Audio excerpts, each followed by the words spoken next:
The Holy Roman Empire was a staple of European politics throughout the entirety of the Middle Ages. Its emperors held positions of immense influence, which they maintained until 1806 when Napoleon happened. Yet, given the importance of the Holy Roman Empire historically, why was it dissolved? Why did the Holy Roman Empire come to an end, and why did nobody do anything about it? So, by 1806, Europe had been plagued by near-constant war with France for over a decade, and Napoleon, now the Emperor of France, had plans to reforge Europe in France's image and interests. Strangely enough, many of Europe's rulers opposed this, and so were currently fighting the war against France as a coalition to crush Napoleon once and for all. But fun fact, no. Napoleon and his generals had routinely defeated the coalition allies, and in 1805 they thoroughly crushed the Austrians at the Battle of Austerlitz. Soon after this, Austria made peace with France, and Napoleon was essentially given free rein to rearrange Central Europe how he pleased. This led to him creating the Confederation of the Rhine the next year, which was a collective of German states who, in return for some territorial consolidation, would be French puppets and fight when Napoleon asked. Furthermore, Napoleon granted himself the title of Protector of the Confederation of the Rhine.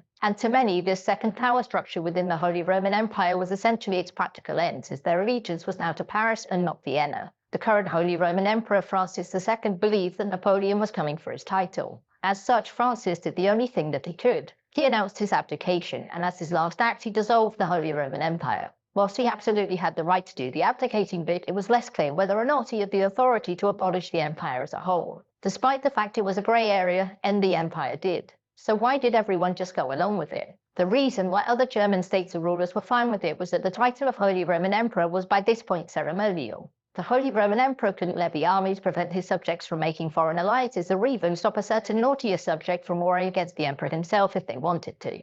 The fact was that the existence of the Holy Roman Empire was by and large irrelevant to the everyday running of its constituent states. And for the remaining German rulers in the Confederation of the Rhine, the new system had just allowed them to swallow up some of their smaller neighbours with no problems. So for them, it was definitely a win, even if Napoleon had more oversight than the emperor did. So what about Napoleon, the only man who could have, if he wished, simply declared the empire to still exist? Well, whilst he could have taken the title for himself, he had no reason to. The Confederation of the Rhine was largely a buffer state against Austria, Prussia, and Russia, whereas maintaining the Holy Roman Empire wouldn't have provided the same security because Prussia and Austria could potentially tip the internal balance of power. He also had no reason to oppose its abolition and the end of the empire. His new Europe didn't need what many saw as a bloated, inefficient relic of the medieval era. And importantly, without a Holy Roman Emperor who also held the title of king in Germany, there was no central figure that the German states could rally around and oppose him. Now, they had to side with either himself, the King of Prussia, or the Emperor of Austria. And of those last two, those in the Confederation of the Rhine had no reason to side with Austria, whereas many of them had much to fear from Prussia. And so, the Holy Roman Empire died.